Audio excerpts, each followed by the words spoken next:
Hey you! Yes, you. Welcome to the You're Not Getting Any Younger podcast. A podcast for people who want to disrupt their lives for a good reason, to make it count. I'm your host, Jen Glantz, and every week I'll drop a new episode with stories from real people just like you, who woke up one morning and decided to make big changes, starting with small things. We'll cover topics like entrepreneurship, love, failure, and self-care. Hey, you're not getting any younger, so let's make this an adventure. Ready?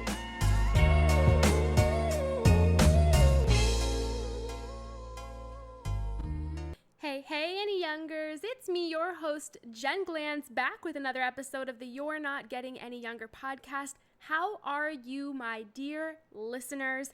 I just want to say once again, thank you for listening to this podcast. There's so many other podcasts. There's like 800,000 million podcasts out there. Thank you for picking this one to listen to. I'm excited to be in your ears because the theme of this week's show is actually something that's happening in real time. Look at yourself. Look at your environment. Look at your calendar. You, my friend, are halfway through 2021. And I know when I say that, it stresses you out. I know when I say that, you start to think, oh, Jen, why did you remind me? But I'm saying that for a reason. And the reason is because this is the perfect time in your year, in your life, to give yourself a progress report. When I was in school, I really didn't like report cards or progress reports. Getting those from teachers really bothered me because I always felt like who I am and what I was doing back then could never be properly summarized in a report card, a one-page report card or progress report. I remember we were judged in school with a letter, an A, a B, a C, a D, an F, and a reason as to why. But we are so much more than those progress reports or report cards that we got back in school. And that's my little tangent just to take you backward to remember those progress reports and report cards. But I want you to think about it a little bit different. You owe yourself a mid-year progress report. You know how your boss gives you those when they pull you into the office and they say, hey, let's have a mid-year review? Guess what? This is your personal mid-year review. And by the way, I never really liked those either. I remember I had a first month review at a job once, and a boss told me that I was doing my job really wonderfully and everything was great, but I should spend more time being social. And I remember that feedback being so weird. I felt like I was there to do a job and this boss was telling me to be more social, but it was a startup and that's the kind of culture they had. And it was just bizarre feedback for my first month report.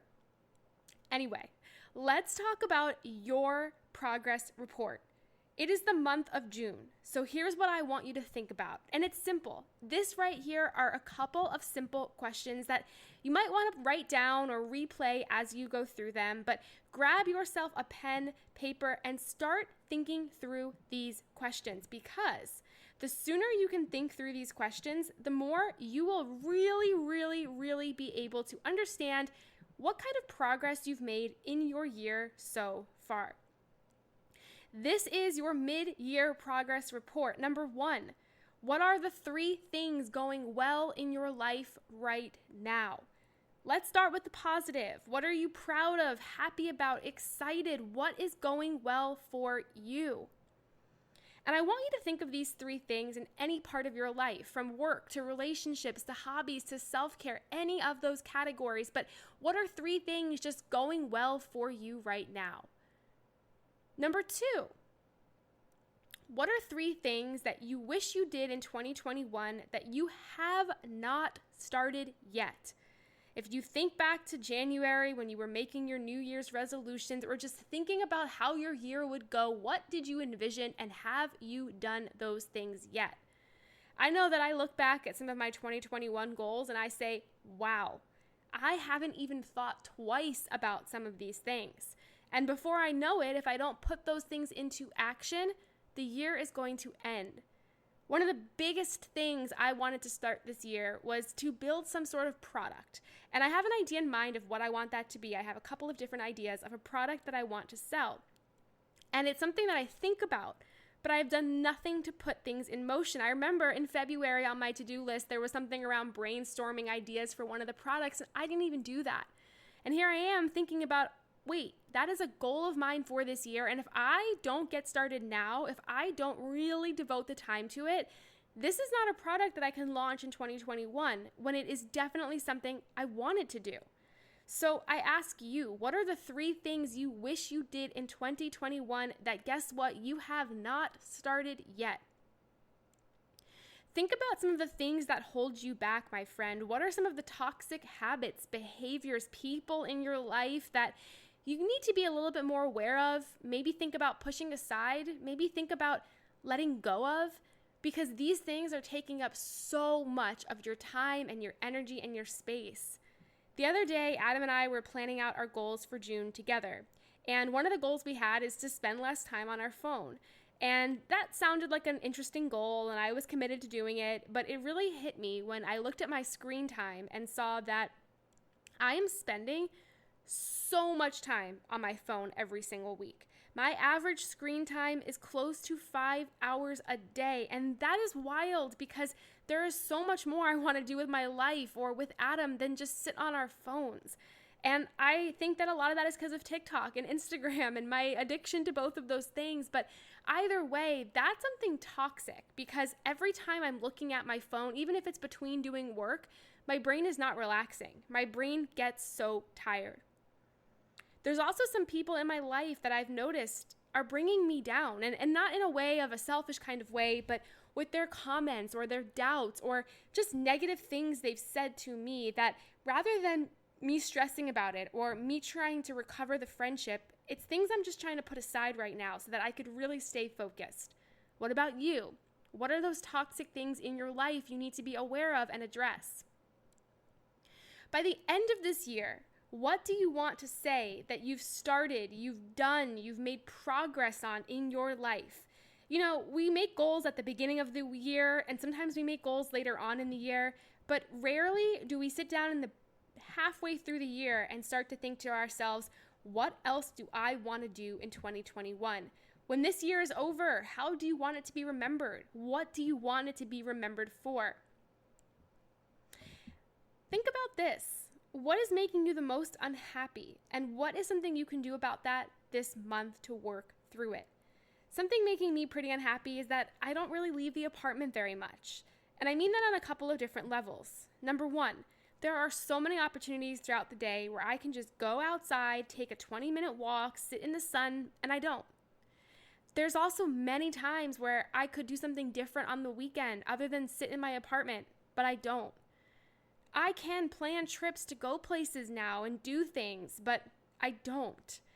This pandemic has turned me into somebody who is go, go, go to somebody who's almost scared to go. And that's something that I really had to focus on and be aware of and work toward changing because it's making me unhappy. What about you? And finally, what are you confused about in your life and what can you do to start getting some clarity? And maybe it's confusion around your purpose, or maybe it's confusion around your feelings or your emotions or your overall life plan, but at least know what is making you feel confused right now.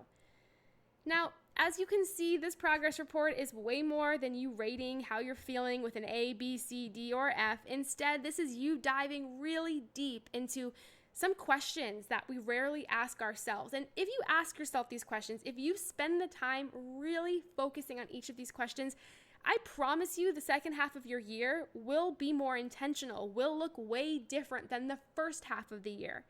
So if you're stressed out about how the year's been going, or it's not looking like you wanted it to go, or it's not feeling like it should go, then this is your time right now to take inventory, give yourself a progress report, and make some changes, make some progress on something that you care about.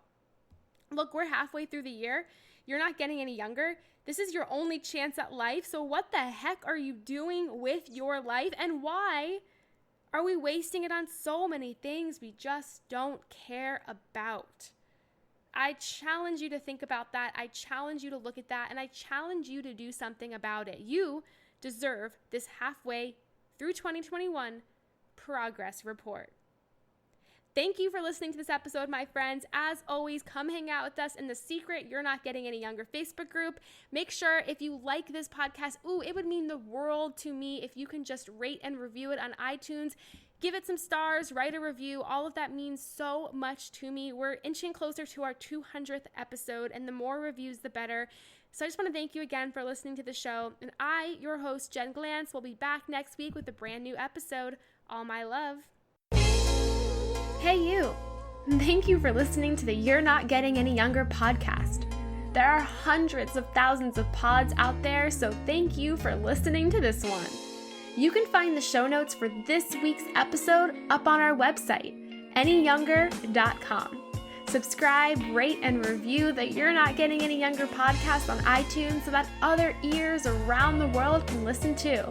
Oh, and join our secret You're Not Getting Any Younger Facebook group, where over 1,000 people are talking about how to disrupt their lives, for a good reason, to make it count.